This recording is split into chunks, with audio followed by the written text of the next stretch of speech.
get an answer to you here on this cast. Feel free to shoot me an email. These are not coming directly to me, so again, if your question is not answered, shoot your questions directly to lee@imthesolution.com. Again, lee@imthesolution.com. So I've got 3 questions that I've been hearing quite a bit of from many of you, so I'm going to cover those here. And as you know, I can only get about 9.5 minutes into YouTube, and then we're shut off anyway. So let's start with question number 1. This is coming over from, I don't have the name, I just have the email address. We'll say this person is Steve. So Steve says, once we have found our great deal and have it under contract, which we all know is the first step, Steve, you're right, can you give us an idea on where to find the hard money required on both a local and larger scale? All right, this is a great question, Steve, and I love the way you've worded it, because the way you've worded it tells me you understand and you all are starting to get it, which is, if you don't have a deal, you shouldn't even be out looking or talking to hard money lenders. But Steve's question says, I've got a deal, I've got it under contract, where now do I start finding resources that can fund the deal for me? The answer, Steve, is very simple. First step, these people are actually advertising for you. So if you go into your local newspaper under a section called Money to Lend, that by far is the easiest place to find potential hard money lenders. They pay to place these ads, and they're saying, hey, I've got hard money, I want to lend you hard money, and now it's just a matter of calling them, telling them what you've got, and then they're going to most likely email you a list of questions that they will need you to provide. Some of the basics are going to be the actual contract, okay? For me as a hard money lender and any hard money lender you're going to deal with, first thing we want to know is, do you have the contract? Let us see it. What are the terms of the agreement? Who are the parties to the agreement? Who's the buyer? Who's the seller? Are you purchasing the property as a person, or are you funding it through an LLC? Now, I'm going to go down a rabbit trail here quickly because this question is going to come up. If you're funding as a person or funding as an LLC, you need to know when it's necessary to use either. So write this down, all right? If you are buying the property with the intent purpose to flip it, okay, buy it as an LLC. If you are buying the property with the intent purpose to hold it, meaning you're going to borrow hard money as a short-term bridge, you're going to fix the property up, you're going to refinance it into your name and get a loan on the property, then take title from the hard money lender in your own personal name. Now, if you're going to bring in a credit partner, somebody who's got a great credit score that can qualify for a refinance, you would fund the hard money in their name, okay? So your exit strategy is very important to note before you purchase or acquire the property. If you buy it as an LLC, determine you can't sell it or flip it, you then have to refinance it and hold it long term. Here's what happens. You buy it as an LLC, you then have to deed it to yourself to get financing, you then deed it out of yourself back into the LLC for asset protection. Well, what you've done now is you've clouded title.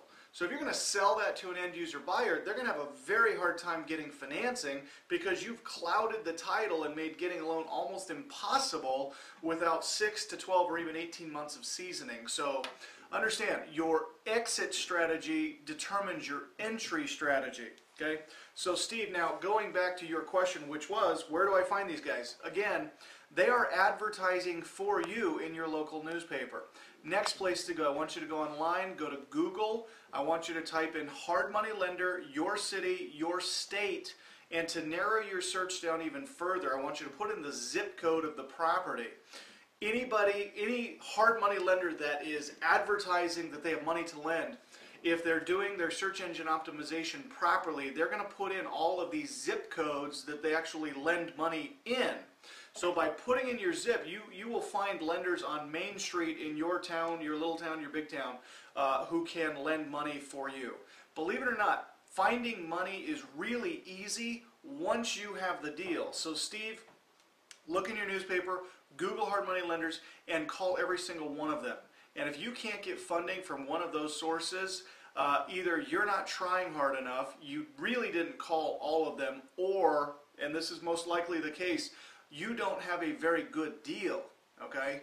Many of you are going out trying to find hard money and you don't have a deal. You might have it under contract, but you've got a $100,000 property under contract for 95. Sorry, no hard money lender on the planet is going to fund that deal unless you bring like $40,000 down, which I know many of you do not want to do. So understand, if you're being told no by hard money lender after hard money lender after hard money lender, you really need to stop and look at this thing and say, do I have a deal here or not? Because if it's a deal, funding is the easiest thing on the planet to get. So Steve, please keep me posted and let me know if you are getting the funding for your deal that you need. Okay, great question. Let's go to, it just says Lon, L-O-N, so we'll call you Lon. Lon, you say, I would like to purchase the duplex I am renting. Would there be a loan I could get? And Lon, the answer to your question is, I don't know. I can assure you, though, you will not get a hard money loan because you live there. All right? Hard money lenders do not lend to people that are going to own or occupy the property. When we lend to people who want to live in the home, we are now violating all kinds of RESPA laws because we are creating a loan to an owner-occupant, which we just will not do. Myself and every other hard money lender I'm aware of will only lend on an investment property. So the answer to your question, Lon, you're going to have to go conventional. You're going to have to get a bank to give you funding to live in the property if that is your intention. Now, Lon, if you are going to move out of the duplex and just have it as a rental property, an investment opportunity for you, then yeah, most likely a hard money loan would be available. But based on the phrasing of your question, my guess is your intention is to live there and hard money is just out of the question for you. Okay? Let's go to the last question before I run out of time here. And this is, smbrother13 is the email address. So not sure who that is. For all intents and purposes, let's just say Jake. Jake's question is this. What questions do I need to ask when interviewing a hard money lender to learn about their lending criteria if you've never used hard money? Do you have to bring some money to the table when trying to borrow the hard money? All right, Jake, your question is interesting, and here's why. You're asking, what question should I be asking the hard money lender when interviewing them about lending criteria? Jake, don't go talk to anybody about borrowing hard money. Don't ask a lender what their points and fees are. Don't ask them what their determination for lending is. None of that matters. You only should be talking to a hard money lender, as Steve was, when you have found a deal. If you don't have a deal, that's a conversation you don't even need to be having. Because Jake, if you came to me and said, hey Lee, what are your lending criteria? What are your points? What do you charge? Jake, here's my question for you. What's the property? What is it worth? How much do you have it under contract for? How much work does it need? What are you going to do to it? And then what is your exit strategy? Are you going to flip it, sell it, refinance it? What is the plan? Okay? And if you don't have a deal, Jake, then you can't answer those questions as I give them to you, and it makes you look a little bit unprofessional or at least uneducated in how the hard money world works. And you do not want to come across as unknowledgeable when talking with a hard money lender, because I'll tell you, if you talk to them and what you're saying doesn't make any sense, the odds of you getting a loan are slim to none, and if you do get it, they're going to charge you 2, 3, or 4 times more than what you should have paid because you didn't know what you're doing. So again, the point, if you don't have a deal, nothing matters. Hard money is not an issue.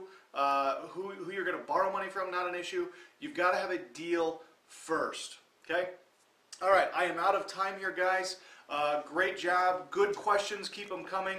And be looking at your email inbox for next week's subject, where we talk more about real estate investment strategies and how to find great deals. Have a great day.